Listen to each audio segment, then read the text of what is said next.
mind cannot... We're talking about NULLSCAPE today. I already made a NULLSCAPE video, and it kinda sucks. Roblox is a platform that is kind of not so great, but it has a bunch of great games. Kind of.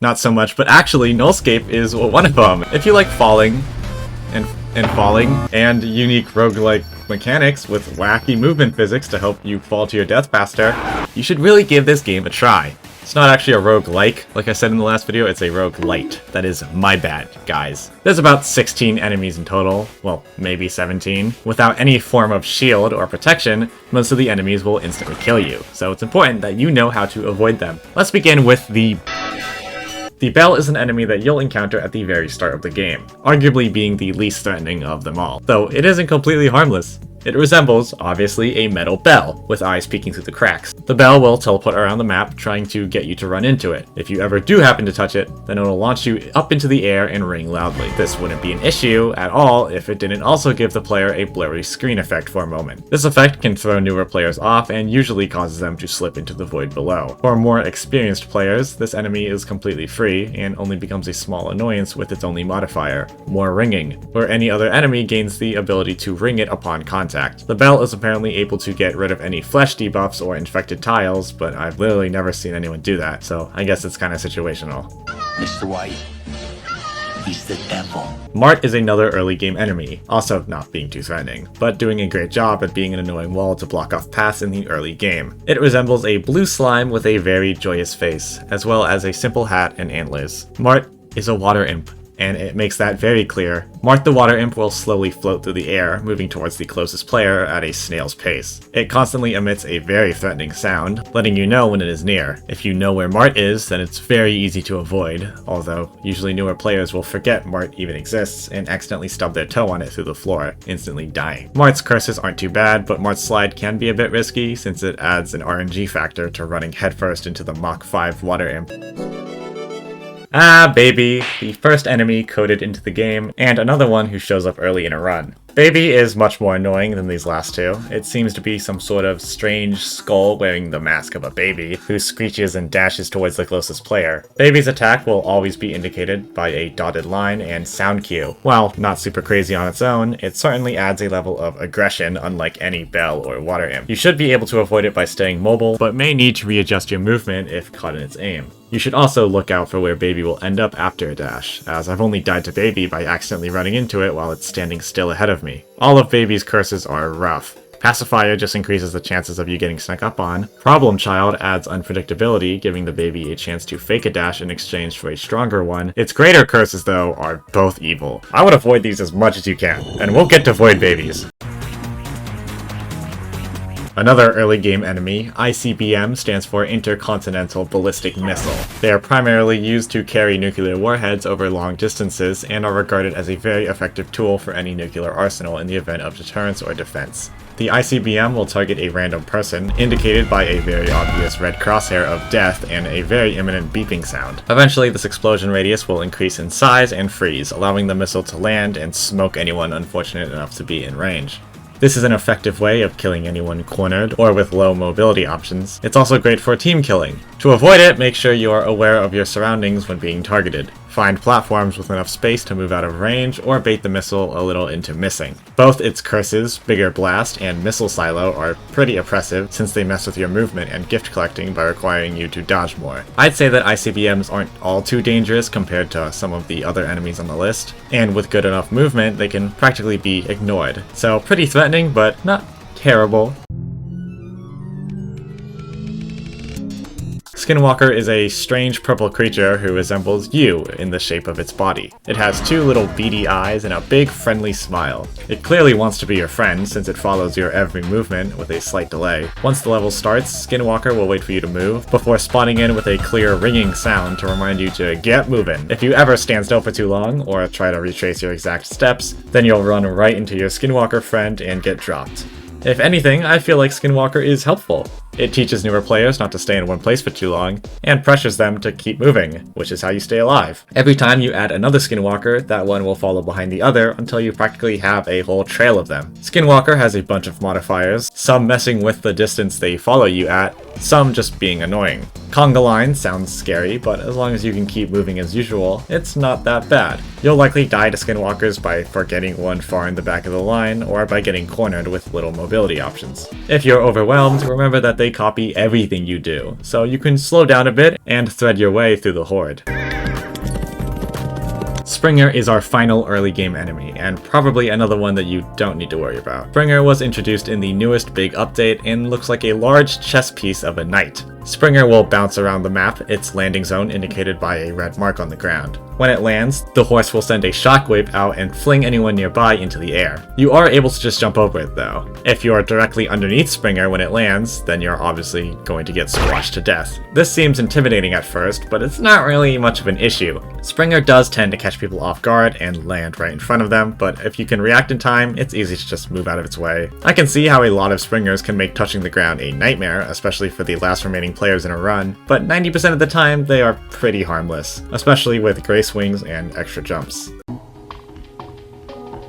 Here's our first mid to late game enemy. Flesh has gotten a massive glow up since last update. Flesh resembles a skeletal hand covered in melted red flesh. It floats around the map and targets the closest player, like Mart, although much faster. Whenever Flesh comes into contact with a platform, it will infect it, causing it to become slippery and infect you with the Flesh debuff. Being fleshed completely disables your ability, it reduces your movement speed, and causes you to spread it to other tiles, which is a nightmare when paired with other threatening enemies, especially in the late game. When you already have so much to deal with, of course with enough movement upgrades however, you're able to manage escaping. Flesh also kills on contact, so don't think about backtracking when you're debuffed. Its curses also suck. I still have nightmares about that Flesh chance altar. Nil is my number one enemy. Nil is an enemy that you should probably take around mid-game, maybe late game-ish, I don't know. It's a strange floating purple eye with admittedly very nice lashes. Nil remains floating through the map, partially invisible, and sneaks up to the closest player. Once close enough, it'll show itself and dash forwards with a screech, attempting to erase its target from existence. Nil can be pretty oppressive, and it's recommended to stay away from its general area if you know where it is. Staying around it can result in multiple attacks, which increases your chances of being caught off guard. You are able to spot Nil if you pay close enough attention, and it constantly emits a sort of sound like TV static. Nil is probably the most bizarre enemy, with its design and whatever lore it has. If there's even lore in the game, I don't know. Even its modifiers are complete nonsense. Hopefully if you get caught by Nil, your movement speed is enough to dodge it naturally, but sometimes players will get sniped from under the floor, or just accidentally run into Nil while cornered. Overall, a pretty anxiety-inducing enemy, and requires a good amount of focus while in crazy runs. Half the time you'll dodge it without even knowing, but like a lot of my deaths have been to accidentally running into this guy. Guardian is a mid-game enemy that resembles a pink skull with blooming flowers around it. It's one of the few ranged enemies and flies around the map firing projectiles at players. According to its description, its duty is to protect nature and sees you as an infiltrator. While its bullets aren't too crazy to dodge, I've only ever died to stray shots who were targeting other players. Guardian simply adds more variables to avoid on the stage and can be pretty deadly if you're not paying attention. Otherwise, you should be able to avoid it with good movement. I have never taken the shotgun modifier, that sounds awful, though the camouflage one is pretty free. When you know you're being fired at, change directions and dodge how you would in any other game with projectiles. Guardian's a little annoying, but I'll always take it over Flesh. Dozer was one of the enemies added from the Grace collab, and looks how he does in Grace, albeit a little different. A yellow smiling face with closed eyes. He will occasionally appear on your screen and force you to take your hands off the keyboard for like around a second or so. If not, he'll open his eyes and mush you into a stain on the floor. Unlike Grace, you don't have to wait for him to open his eyes, and he'll vanish right as you stop pressing anything. Dozer in hard mode is actually pretty tricky, and not only extends the kill check, but opens his eyes much faster. In normal difficulty, however, he's pretty free. No matter what you're doing, standing still for like half a second is fine, and you have plenty of time to react. The only people who really die to him are either new to the game, or are in a spot where they just don't really want to stop moving, I guess. My deaths are always when I'm not paying attention, like reading chat or something. Another nemesis of mine, Telefragger, sucks! Telefrag is a term derived from video games involving an enemy with the ability to teleport. When you're telefragged, it's when this enemy happens to teleport right where you are, giving you practically zero time to react and resulting in damage or death. Telefragger doesn't teleport right on top of you in NULLSCAPE, but it does attempt to cut you off. Telefragger is a late game enemy and is very good at killing runs. It resembles some sort of fat gray stickman and will slowly walk towards the closest player. After around 7 seconds, it will make a very noticeable sound and teleport a small distance away from you. This usually means you'll either have to change directions or maneuver around it. Telefragger is especially annoying with fast movement speed, where you'll tend to accidentally clip into its hitbox. Since you already have Skinwalkers and basically most other enemies behind you, having something to threaten you in front makes things a lot more complicated. You are able to manipulate where it teleports, since it's in the direction that the player is facing. I've never taken Telestabber, a modifier that allows Telefragger to appear behind you, but it doesn't seem that bad. Muted also isn't too complicated, just requires you to react fast. Telefragger takes advantage of your own speed and heavily punishes anyone for not being aware of where they're going. It's annoying clutter and makes gift collecting a nightmare. I hate you. Raiden, go back in your bed. Well, look who it is. Voidbound Baby is dangerous. It'll only be available for selection if you have 2 babies in the run, so try and avoid that. Void Baby looks somewhat similar to Default Baby, except it's obviously tinted darker and has multiple glowing white eyes and horns. It does the same thing as Baby, dashing towards you marked by a path, just much faster. It's affected by curses that would normally affect Baby, and overall can pick off players one by one if they lack good movement. Void Baby is a serious killer and forces you to be dodging constantly. By the time you pick it, you 100% should have enough movement upgrades to navigate around its attacks. In fact, maybe hold off on selecting this guy for as long as you can. It's a simple enemy, but can easily end runs. Voidbound Guardian is another endgame-ish enemy who mimics the Guardian enemy, of course. It has a more shadowy appearance with yellow flowers and sprouting vines across its head. The projectiles it fires are faster and slightly home in on you. It also dashes around faster and fires more in general. I don't have much to say about this. It's pretty tricky. Void Guardian is usually taken at a stage where your movement is enough to outrun its bullets. Of course, as long as you keep moving. It can really only kill you in the same way Guardian can if you're not paying attention or end up too close in firing range. I'd argue that Void Baby is more threatening, as it puts more pressure on you and moves around much more. Void Guardian is good to hold off on grabbing, but not a last resort pick. Random is a random enemy. Don't pick this unless you have to.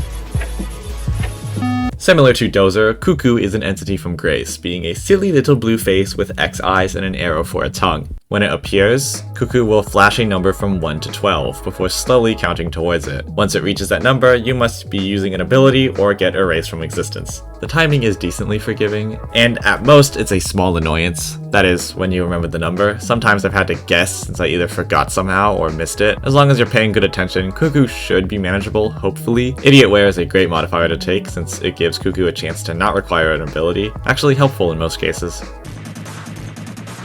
Hey, innocent NULLSCAPer, have you ever played the hit game Deltarune? Voidbreaker is a late game enemy who you know is super dangerous because he actually has a Robloxian body, being a dark armored knight with various spikes and horns. The blade he holds has a glowing red gem inside and strikes with terrifying accuracy. Obviously, you don't want to take a Voidbreaker if he appears, but during the late game, altars or random enemy spawns can very likely lead to spawning one into your level. This is when you know you're in the deep end.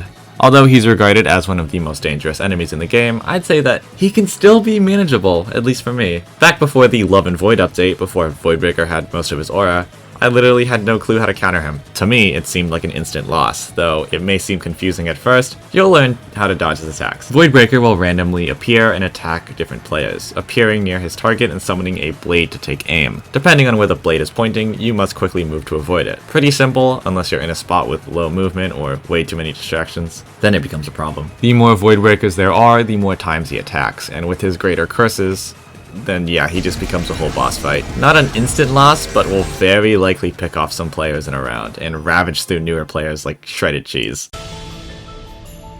Cadence, very cool guy. A late game enemy that appears as a huge clock with vines and chains hanging off the sides. It doesn't really do anything at first, just sits in a random place like it pays rent. Various instruments will start to appear on the map, indicated by a faint chain connecting them back to Cadence. Definitely collect these instruments, and Cadence will be a happy camper. Ignore them, and it might get a little grumpy. Grumpy enough to enter an enraged state and chase down the nearest player, giving them a little kiss before ending their life. Collecting instruments is the only way to reset Cadence's timer and prevent it from going nuts and wiping everyone out. Stressful? Yes it is! This is 10 times more stressful when there's like 3 or less people remaining, or when there's one last person, since now they need to devote like half their time alive to tracking these stupid instruments. Cadence is very high priority, but if everyone knows what they're doing, then it only becomes a true danger when there's like one guy left. That's about it for the enemies. There is one more technically, but it only appears on level 100, and nobody's ever reached that normally. I definitely haven't. That's about all I have to say though, so thanks for watching, bye bye!